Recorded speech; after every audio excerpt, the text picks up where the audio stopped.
오늘 우리에게 주신 하나님의 말씀은 누가복음 4장 16절에서부터 21절 말씀입니다. 16절에서 21절 말씀 제가 봉독합니다. 신약성경 94쪽에 있습니다.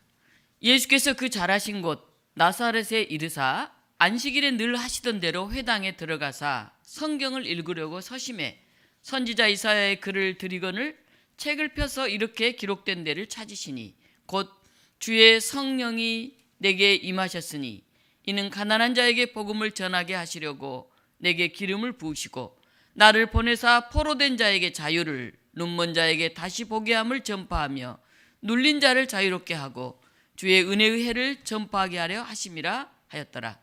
책을 덮어 그 맡은 자에게 주시고 앉으시니 회당에 있는 자들이 다 주목하여 보더라. 이에 예수께서 그들에게 말씀하시되 이 글이 오늘 너희 귀에 응하였느니라 하시니 아멘. 오늘 이 말씀을 가지고 오늘 이루어졌다라는 제목으로 하나님 말씀 증언합니다. 계묘년 새날이 밝았습니다. 1월 1일이 바로 주일이어서 2023년을 교우 여러분들과 함께 열어갈 수 있어서 매우 기쁩니다. 어제는 교우들과 한 해를 마무리하면서 포트럭 파티로 예배를 드렸습니다. 교회 어르신들, 교우들과 함께 찰밥을 나누면서 한 해에 축하할 만한, 축복받을 만한 그런 이야기들도 나누었습니다. 소박하게 모여서 잔치하고 예배드리려고 했는데 잡채, 전, 치킨, 과일, 떡 너무나 풍성해서 엄청난 파티가 되었습니다. 몸은 오지 못했지만은 마음으로 정성을 보낸 그런 분들의 정성까지 포함해서 더 흐뭇하고 기쁜 시간이었습니다. 우리가 어떤 일을 시작할 때 큰 것, 대단한 것 그걸 생각하면 시작 자체를 못해요. 아이고 어떻게 나는 힘이 없는데 역량이 안 되는데 사람이 없는데 등등 하면 그 일을 못합니다. 그리고 막연하게 생각하고 대단한 것을 생각하면 항상 생각에 그치게 됩니다. 그런데 오늘 지금 할 수 있는 작은 것 하나를 이렇게 준비하다 보면 생각할 수 없는 엄청난 풍성함이 이루어집니다. 어제 포트락 파티를 하면서도 그런 생각을 하게 됐습니다. 제일 중요한 것은 무엇인가 하면 내가 그 자리에 함께 하겠다 하는 그 자세와 마음이에요. 대단한 거 부담되잖아요. 아주 조그만 하나. 그 마음이 모으면 모두가 기뻐지고 모두가 행복해집니다. 노예 임원이 되어서 지난 한 해만 해도 4번이나 담임 목사 취임식을 주관했습니다. 담임 목사 취임은 노예가 주관하는 행사입니다. 서기가 주로 이제 행정적인 일들을 많이 합니다. 담임 목사 취임식에 이렇게 가보면 교회가 이렇게 환하게 보여요. 그날 모인 교회들의 모습을 보면서 또 새로 거기에 부임하는 담임 목사님의 취임사를 들으면 굉장히 마음이 뜨겁습니다.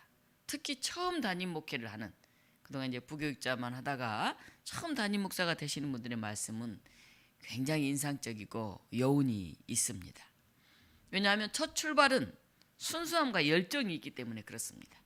그런데 오늘 본문이 바로 예수님의 첫 번째 설교입니다. 예수님이 요한에게 세례를 받으시고 광야에서 40일 동안 금식 기도를 마친 후에 자신이 자라난 거의 고향이라고도 할 수 있는 나사렛으로 돌아옵니다. 이제 안식일이 되니까 늘 그의 가족들과 함께 가던 그런 시골의 낯익은 그런 회당에 들어가십니다.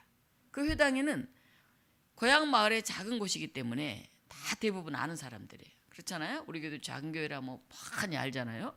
어제 누가 안 오시면 이분이 오실만 한데 왜 못 오셨을까 이렇게 생각이 드잖아요. 큰 교회는 누가 안 하셨는지 잘 몰라. 겨우 이제 출석부 보고 알거나 한두 주 안 오시면 그 뒤늦게 알게 되기가 쉽습니다. 이 자그마한 고향 마을의 회당은 가족, 친척, 친구 이런 사람들이 다 알만한 사람들이 그 자리에 앉아 있어요. 일반적으로 유대인 회당에서 예배 순서는 이러합니다. 먼저 쉐마를 암송해요.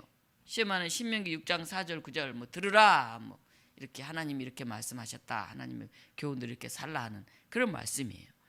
그리고 예루살렘을 향해서 기도를 합니다. 그리고 회중들이 아멘으로 화답을 하죠. 그리고 율법서나 예언서 두루마리의 성경을 읽어요. 그리고 그 읽은 성경에 대해서 간단하게 이제 설교를 하고 있겠죠. 말씀을 하고 함께 축복의 기도를 합니다. 그런데 이 회당에 제사장이나 뭐 이런 사람들이 딱 자리 잡고 그걸 하는 게 아니에요. 성인 남자이면 누구나 자원해서 또는 요청받아서 율법서를 읽고 설교를 할 수가 있어요. 뭐 주로 이제 랍비나 이런 위대한 이런 분들이 계시면 하겠지만 그렇지 않고 오늘은 제가 말씀을 읽고 나누겠습니다. 이렇게 예배 시작 전에 얘기하면 그 사람이 이제 설교할 그런 내용들이 주어집니다. 오늘 예수님이 이날은 자원해서 오늘은 제가 말씀을 나누겠습니다. 이렇게 한 것 같아요. 그때는 이제 두루마리로 이렇게 있었죠. 성경이 이렇게 엮여져 있지 않고요. 두루마리 성경을 쭉 펴서 이사야 61장을 택해서 그 말씀을 읽으셨습니다. 히브리 성경의 이 부분은 장차 메시아가 오시면 이러이런 일이 이루어질 거다 하는 그런 내용이 있어요. 예수님은 고향 같은 다 아는 사람들이 있는 그 작은 회당에서 이 말씀을 읽으시면서 자신의 사명을 선포하셨어요. 가난한 자에게 복음을, 포로된 자에게 자유를, 눈먼 자는 다시 보게 함을, 눌린 자에게 자유를, 주의 은혜의 해가 임했다 하고 선포를 하셨습니다. 이제 시골 목수 요셉의 아들이 아니라 하나님의 아들로서의 사명을 시작하신 거예요. 학자들은 이걸 가리켜서 예수님의 메시아 취임 연설이다 이렇게 말을 합니다.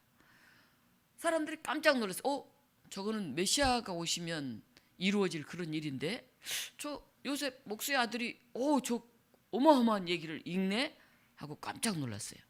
말씀을 마치고 두루마기를 다시 이렇게 해서 시중 드는 사람에게 주고 내려가서 회중석에 앉으셨어요.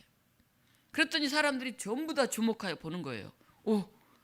야 어떻게 이 기절을 읽었지? 하고 깜짝 놀라서 그를 주목하여 보는 거죠. 오늘 20절입니다. 책을 덮어 그 맡은 자에게 주시고 앉으시니 회당에 있는 자들이 다 주목하여 보더라. 너무 어마어마한 그런 성경 본문을 읽은 거예요. 그래서 다 어떻게 저 본문을 읽었을까? 저 목수의 아들 예수가 하고 놀라서 쳐다보고 있는 거죠. 그때 예수님이 이렇게 말씀하십니다. 이 글이 오늘 너희 귀에 응하였느니라 이렇게 말씀을 하셔요. 이 성경 말씀이 너희가 듣는 가운데서 이루어졌다 이렇게 말씀을 하시는 거예요. 누가복음을 쓴 사람이 사도행전까지 썼는데 이 누가복음 사도행전은 성령의 복음이다, 성령 행전이다 그렇게 말을 합니다. 예수님이 첫 설교를 시작하시면서 제일 먼저 한 말씀이 뭐예요? 주의 성령이 내게 임하셨으니 이렇게 하면서 얘기를 시작합니다. 예수님이 공적인 생애를 출발하실 때도 세례받는데 성령이 비둘기같이 내려오면서 하늘에서 음성이 들렸잖아요. 그리고 나서 성령의 인도하심을 받아서 광야로 나가서 거기에서 마귀의 시험을 받고 물리칩니다. 마귀의 시험도 성령의 인도하심을 받아서 보내져서 거기서 받은 거구나 하는 걸 알 수가 있습니다. 그리고 다시 이제 갈릴리 자기가 늘 다니던 마을 그 회당에 들어와서 성령의 임재하심 안에서 메시아의 사명을 선포해요. 성령은 광야에서의 마귀의 잘못된 유혹에는 NO라고 말씀하게 하셔요. 그리고 하나님이 주신 사명 앞에서는 YES라고 말씀하게 하세요. 근데 우리는 이걸 반대로 하죠. 야, 이거 돌을 떡으로 만들어라. 저 높은 데 올라가 절하라. 다 세상을 줄게. 예스 우리는 그렇죠. 야, 가난한 자에게 복음을 전하고 눌린 자를 자유케 하고 힘들어. 노 나 그거 못해. 이렇게 우리 반대로 얘기를 하시잖아요. 미 장로교 존 그레이 목사는 이렇게 말했습니다. 성령의 역동성이야말로 초대교회가 가진 유일한 것이었다. 초대교회는 건물도 재정도 직원도 교인도 거의 없었다. 그렇게 말했습니다. 근데 오늘 우리는 교회도 있고요. 우리 교회 여러분 작다고 생각하는데 상가에서 예배드리거나 뭐 이런 조그마한 교회는 교회가 아주 크다고 그렇게 얘기를 합니다. 재정도 교인도 있어요. 그런데 정작 중요한 성령의 권능은 구하지 않아요. 정말 있어야 할 때 이렇게 뭔지 몰라요. 그리고 늘 없다고 생각을 해요. 예스해야 할 땐 노하고 노해야 할 때는 예스하고 정말 할 수 있는 그 성령의 능력과 권능을 우리는 보지 않고 눈에 보이는 것들, 뭐 가람수 이런 것들만 우리가 봅니다. 성령이 임하면 광야에서도 오랜 관습과 몰리에로 가득한 회당에서도 카타콤 지하 무덤에서도 하나님의 일을 시작할 수가 있습니다. 교회의 역사가 그걸 증명하고 있어요. 성령은 이 시대 참된 교회로서 하나님의 사명을 위해 일하도록 이끄십니다. 오늘 예수님이 첫 설교 시간에 말씀하시는 거예요. 주의 성령이 내게 임하셨다. 가난한 자에게 복음을, 포로된 자에게 자유를, 눈먼 자에게 다시 보게 함을, 눌린 자를 자유롭게 주의 은혜의 해를 전파하게 하려 하셨다. 그런데 참 재미있는 거는요, 이게 이사야서 61장 1절 2절의 말씀인데 이사야서 6장 1절 2절 말씀하고 조금 달라요. 중요한 것 하나가 빠져 있어요. 제가 이사야가 예언한 내용을 한번 읽을 테니까 방금 예수님이 말씀하신 것과 뭐가 다른지 여러분 한번 찾아보십시오. 주 여호와의 영이 내게 내리셨으니 이는 여호와께서 내게 기름을 부으사 가난한 자에게 아름다운 소식을 전하게 하려 하심이라. 나를 보내사 마음이 상한 자를 고치며 포로된 자에게 자유를, 갇힌 자에게 노임을 선포하며 여호와의 은혜의 해와 우리 하나님의 보복의 날을 선포하며 모든 슬픈 자를 위로하라. 이렇게 되어 있어요. 뭐가 더 들어있나요? 네, 하나님의 보복의 날을 선포하라는 게 들어있어요. 예수님 그 부분은 빼고 언급하지 않았어요. 가난한 자, 포로된 자, 눈먼 자, 눌린 자에게 복음을 선포하셨고 하나님의 은혜를 선포하셨는데 하나님의 보복의 날을 선포하라는 그 보복의 날을 선포하지는 않았어요.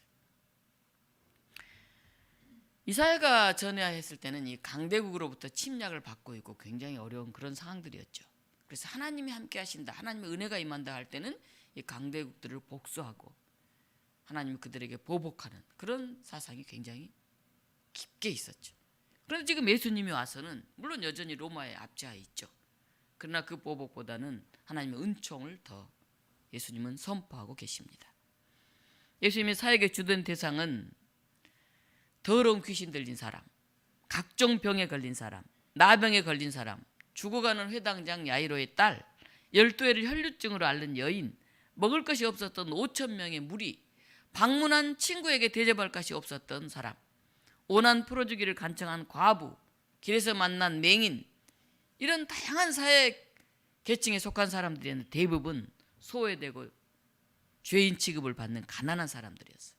예수님의 첫 설교에 나타난 메시아의 사명이 오늘 1월 1일 2023년도 본문으로 주어진 것은 굉장히 의미심장한 일이다 하는 생각을 합니다. 이제 40년의 광야를 지나서 2023년 가나안에서의 첫 발걸음을 시작합니다. 그런데 이 첫 발걸음이 바로 예수님의 이 메시아 선언이 오늘 본문으로 주어졌습니다. 제가 택한 게 아니에요. 교회를 위해서 주어진 본문입니다. 첫 번째, 가난한 이들에게 복음을 전하게 하셨다. 지난 10월 9일에 판교 현대백화점이 문을 열자마자 아침에 100명이 넘는 인파가 쫙 거기 몰렸었어요. 오전 8시에 왔는데 어떤 사람은 벌써 30-40명이 내 앞에 줄을 서고 있었다고 이렇게 말을 합니다. 무슨 일일까요? 여러분은 이렇게 말하면 알지 모르겠네요. 에스메르 매장 아세요? 에스메르가 뭔지? 잘 모르세요? 전 에스메르 처음 들어봤어요. 그 에스메르 매장이 이 판교 현대백화점에 입점을 해서 그날 처음 문을 여는 날이에요. 근데 에스메르는 함부로 매장을 안 열어준대요. 처음에 롯데가 에스메르 매장을 열려고 그렇게 애를 썼는데 롯데는 좀 세일도 많이 하고 싼 것들을 많이 판다고 안 열어줘가지고 직접 그 회장 찾아가서까지 해가지고 나중에 이제 잠실에 에스메르 매장이 롯데에 들어왔다 그래요. 도대체 에스메르가 뭔가 하고 제가 찾아봤어요. 그랬더니 프랑스의 의류 액세서리를 파는 그런 기업이에요. 주로 핸드백, 지갑, 뭐 신발, 향수 이런 것들을 파는데 핸드백 하나에 1,900만 원부터 3,900만 원까지 있더라고요. 그 보니까 자동차 한 대 값이죠. 핸드백 하나에. 그런데 신세계 백화점은 요새 이제 사람들이 물건을 많이 못 사잖아요. 코로나 이후로 점점 어려워지면서. 그래서 매출이 줄고 있는데 명품관 매출만 계속 늘고 있대요. 2019년도는 16.7%, 2020년도에는 20.9%, 2021년도에는 25.7%. 거의 매출의 4분의 1이 명품관 매출이에요. 그래서 명품관을 좋게 막 꾸미고 명품관으로 가는 엘리베이터는 따로 만들어요. 일반관하고 안 부딪히도록.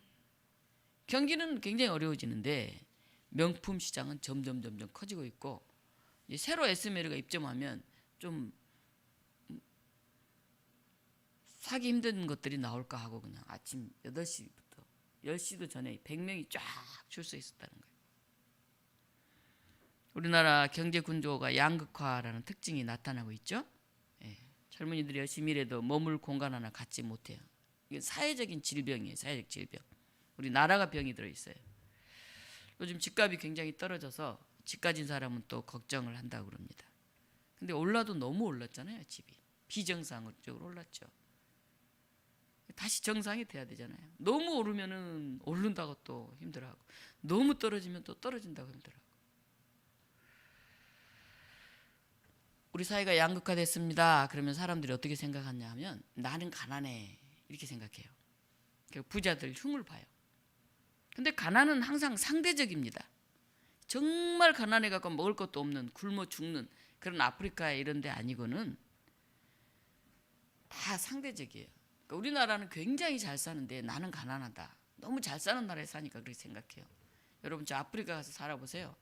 거덕제기 하나 이렇게 걸쳐놓고, 뭐 캄보디아 우리 서정 선교사님 가 계시는데, 인도 뭐 그런 달리들이 살고 있는 그런 쓰레기 옆에서 살면서 그냥 먹을 거 집어먹고 사는 그런 사람들 보면 우리 굉장히 부자잖아요. 부자. 가난은 동서양을 막론하고 인간이 사는 곳은 어디나 있어요. 공자는 이런 말을 했어요. 부자에게는 부의호래, 빈자에게는 빈이락을 제시했는데, 부의호래는 부자는 예를 좋아한다 이런 말이에요. 예라는 말이 뭡니까? 나누어주고 베푸는 이런 걸 부자는 좋아해야 된다 그런 뜻이죠. 빈이락, 빈자는 비록 가난하더라도 이 락, 기쁨을 잃으면 안 된다는 거죠. 가난하다고 맨날 이렇게 웅크려들고 얼굴 찡그리고 사는 사람들 보면 본인만 피곤한 게 아니라 그 사람 보는 사람도 피곤해요. 그러니까 우리가 가진 게 없어도 되도록이면 얼굴을 환하게 이렇게 가져야 돼요. 사람들을 만날 때는 늘 당당하게 미소도 지을 줄 알아야 돼요.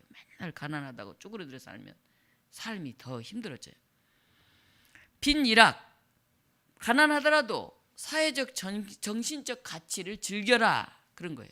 근데 가난하다 없다 생각하지 말고 나는 그래도 살만하다, 아프리카 사람들보다 낫다 그러면서 더 오히려 나누려는 마음을 자꾸 가져야 됩니다. 가난하는 것을 좋아하는 사람은 없죠. 가난은 싫어하죠. 그런데 우리가 아까 말했듯이 가난, 부가 다 상대적이기 때문에 우리의 욕망은 끝이 없고 만족에 대한 기준도 사람마다 다르기 때문에 우리가 가난 안에도 도가 있어야 된다는 거죠. 도가 뭡니까? 네. 도란 자기의 몸과 마음을 바쳐서 추구할 어떤 가치를 말해요. 가치. 예수님은 가난한 사람에게 빵을 주고 돈을 주고 집을 준 것이 아니라 복음을 줬어요. 복음. 바로 예수님의 복음이 도죠. 도. 그리고 복음의 핵심은 예수님이에요. 나처럼 살아라. 예수님이 그렇게 보여주셨죠. 부의홀의 빈이락. 이 정신을 잃으면 어떻게 되느냐? 사람들이 다 동물이 돼요. 동물. 짐승이 됩니다. 오늘 우리 사회가 그렇잖아요. 끔찍하잖아요. 예전에 아이들이 학교를 안 오면 어디 무슨 일이 있나, 실종됐나 이렇게 걱정했는데 지금은 아이들이 입학할 나이가 됐는데 학교를 안 오면 부모를 의심해요. 부모를. 이런 끔찍한 세상이 어디가 있겠습니까? 나와 우리 가족만 잘 산다고 잘 사는 게 아니지 않습니까? 우리 곁에 이웃의 삶도 좋아져야 되고 우리 사회도 좀 건강해져야 우리가 평화를 누릴 수가 있어요. 새해 2023년 새해 밝았습니다. 우리 옆 사람 얼굴을 보고 한번 미소를 한번, 가장 환한 미소를 한번 지어봅시다. 가장 예쁜 미소를 한번. 네. 여러분 그런 미소를 짓는, 끊임없이 하나님 나라를 사모하면서 하나님 나라의 소망을, 사랑의 바이러스를 전하는 그런 애가 됐으면 좋겠습니다. 특히 누구에게? 가난한 사람들에게, 나보다 더 어려운 이들에게. 두 번째는 포로된 자에게 자유를 전하라. 우리가 포로됐다 그러면 감옥에 갇혀 있는 사람만 생각하잖아요. 물론 그건 옳죠. 그런데 모든 사람들이 무엇인가 묶여가지고 포로되어 살고 있어요. 우리를 올가매고 있는 게 있어요. 가난도 그 중에 하나예요. 사람에게 올가맨 사람이 있어요. 그냥 형제들끼리 서로 갈등 있는 사람들이 있어요. 친구끼리 관계로 묶여 있는 사람도 있어요. 또는 그 사람 자신의 정신적인 어떤 이데올로기도 굉장히 중요해요. 꽉 매여 있어요. 분노가 가득한 사람, 그런 사람 항상 삶 속에 웃음이 있기가 어렵죠. 그래서 어떤 중독이 일어납니다. 뭐 알코올 중독이 일어난다든지, 안 풀리니까. 돈 없는데 계속 돈 없다만 생각하는 스트레스가 이만큼 쌓이니까 대신 중독으로 그걸 채우잖아요. 또 집착하는 사람이 있어요. 집착. 사랑이 많은데도 막 사랑에 집착한다든지. 그게 다 갇혀있고 묶여있는 사람들이 그런 특징입니다. 우리는 탐심, 시기심, 질병의 포로가 되어 있고 우리 영혼 또한 죄와 어둠의 포로가 되어 있어요. 이렇게 올가매고 사람을 묶는, 여기서부터 풀려나게 하는 것, 그게 예수님이 하시는 일입니다. 풀려나는 방법이 있습니다. 우리 안에 가득 차 있는 것들을 비워내야 되는데 그냥 비워지는 게 아니에요. 물이 있어요. 더러운 물이 있습니다. 이 물을 막 떠내요. 다 버릴 수가 없어요. 맑고 깨끗한 물을 주전자로 이렇게 부어요. 콸콸콸콸콸. 그럼 어떻게 됩니까? 이 더러운 물이 계속 넘쳐나면서 깨끗한 맑은 물이 그 자리를 쫙 채우죠. 우리가 하나님의 말씀에 붙들리면, 우리 안을 채우면 그런 것들이 다, 우리를 얽어매고 있는 것들이 다 이렇게 풀려나게 되죠. 2023년에는 말씀에 붙들리는, 그래서 우리를 얽어매는 것들이 아니라 말씀이 우리를 얽어매는 그런 삶을 시작했으면 좋겠습니다. 세 번째는 눈먼 자에게 다시 보게 함을 전파하며. 앞이 안 보이면 얼마나 우리 삶이 고단할까요? 제가 명화학교 옆에 있는 경복교에서 부목사 생활을 했는데, 명화학교 학생인 어린 자녀들을 데리고 막 다니는 부모들을 그 수고와 그 애달픔을 보면서 참 마음이 찡했던 그런 기억이 납니다. 그런데 시각장애인들이 다 그렇게 사는 게 아니에요. 제가 몇 년에 걸쳐서 지금 실로암 복지암이라든지 이런 시각장애인들과 함께 독서 토론을 진행을 합니다. 그들은 앞을 보지 못하잖아요. 이제 그들만 대상으로 하다가 이제 이번에는 좀 일반인들하고 함께 이제 독서 토론을 진행했어요. 그런데 놀랍게도 이들이 유머가 있어요. 그리고 따뜻한 마음이 있어요. 굉장히 소박하고 순수해요. 그래서 그들과 함께 토론하던 일반 사람들이 깜짝 놀랐어요. 본인들이 좀 뭔가 도울 수 있을까 하고 굉장히 조심스럽게 이렇게 접근하다가 그 사람들 오히려 유머도 있고 또 그 순수한 마음을 보면서, 야, 우리가 오히려 많이 배웠다, 참 감동을 받았다, 이런 고백들하는 것을 보았어요. 우리가 눈에 보이는 것만 보다가 그 이면에 있는 소중한 것을 우리가 놓치기 쉬운데, 오히려 이 보이지 않는 사람들은 눈에 보이는 게 안 보이니까 그 사람의 말 속에 그 깊이를 봅니다. 그 옆에 다가오는 사람들의 그 느낌을 봐요. 더 잘 알아요. 속까지 다 살피죠. 오늘 우리가 영적 시력을 회복해야 됩니다. 그래서 하나님 나라의 복음을 새롭게 보고 성령 아래서 힘차게 걸어가는 그런 삶을 살아야 합니다. 마지막으로 눌린 자를 자유롭게 하며. 억눌린 사람은 누굴까요? 당시의 노예를 가르쳤죠. 당시는. 근데 지금은 주체적으로 살지 못하는 사람들, 어떤 사람에게 막 끌려다니는 사람이 있어요. 특히 이제 중고등학생들 보면은 이제 힘센 이렇게 친구한테 꼼짝 못하고 뭐 가방도 들어주고 뭐 뭣도 사다 주고 이런 애가 있잖아요. 또 제도에 끌려다니는 사람이 있어요. 제도에. 그래서 절대적으로 뭔가 의존하고 사는 사람들, 이게 눌린 사람들이에요. 여러분들은 혹시 눌려 있지 않나요? 막 사람들 눈치 보고 뭔가 이렇게 매여가지고. 눌리면 어떻게 됩니까? 과일 같은 게 꽉 눌리면 어떻게 돼요? 깨지잖아요. 터지죠. 우리가 눌리게 되면 우리 삶도 깨져요. 그래서 불안하고 막 가위 눌리듯이 이런 사람들을 살죠. 이 험난한 세상을 살아가려면 우리가 깨어진 것들, 억눌린 것들, 여기서부터 다시 회복돼야 돼요. 우리 말에 회복 탄력성이라는 말이 있죠. 건강한 마음을 회복하는 능력, 이게 있는 사람은 큰 어려움 속에서도 빨리 일어나는데, 회복 탄력성이 약하거나 없는 사람은 조금만 눌리면 확 깨져버리죠. 크고 작은 다양한 역경과 시련과 실패에 대한 인식이 도약의 발판이 돼서 오히려 확 누르면 팍 더 뛰어오를 수 있다 그래요. 스프링과 같죠. 회복 탄력성이 강한 사람은 그냥 이렇게 걸어갈 땐 이렇게 걸어가는데, 이 스프링이 있어서 마치 확 눌렸다가 그 힘으로 딱 더 높이 뛰는 것과 같아요. 그래서 사실 우리에게 회복 탄력성으로 다시 튀어오르는 그런 사람은 원래 있던 위치보다 더 높게 올라갈 수가 있죠. 지난번 목회자들과 이제 성경 공부를 하는데 한 목사님이 그런 얘기를 하시더라고요. 자기 어머니가 40대 홀로 되셨대요. 아버지가 일찍 돌아가신 거죠. 이제 어린 자녀들과 함께 남겨놨는데, 그때만 해도 이제 장례식장 뭐 상여를 메고 이제 주로 이렇게 산에 갔는데, 이제 그 배우자는 장례식장에 따라가지를 못하고 주로 이제 집에 남았죠. 왜 그랬는지 몰라요. 지금은 다 가는데. 홀로 남은 어머니가 이제 이 목사님이 마음에 너무나 걸리는 거예요. 그때는 이제 어렸겠죠. 근데 당시 뭐 관례가 그러니까 같이 가자고 할 수도 없고 이제 함께 가는데 계속 어머니가 걸리더래요, 마음에.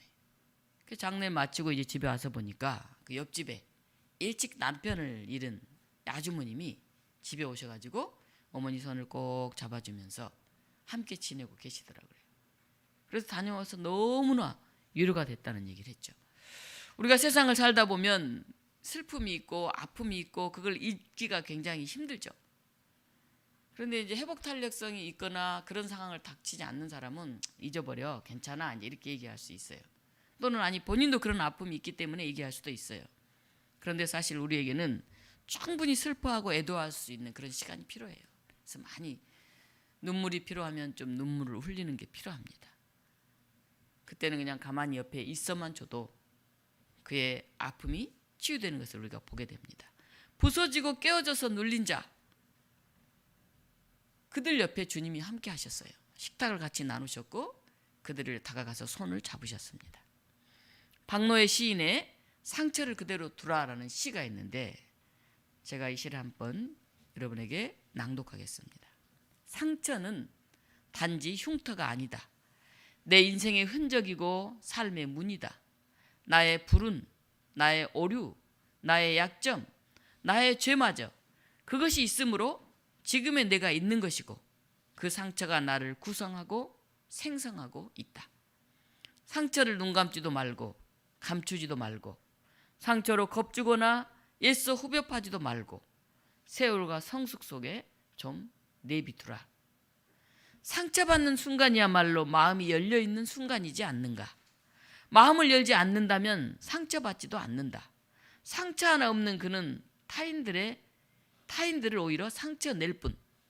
내가 상처받은 지점이야말로 위대한 힘이 깃든 빛의 장소일 수 있으니 상처 위에 새로운 상처가 와도 상처받으면서 사랑하기를 포기하지 않기를, 상처 속에서도 선한 걸음을 멈추지 말기를, 사랑하고 다시 사랑하기를. 우리가 마음을 딱 닫고 있으면 별로 상처받지 않아요.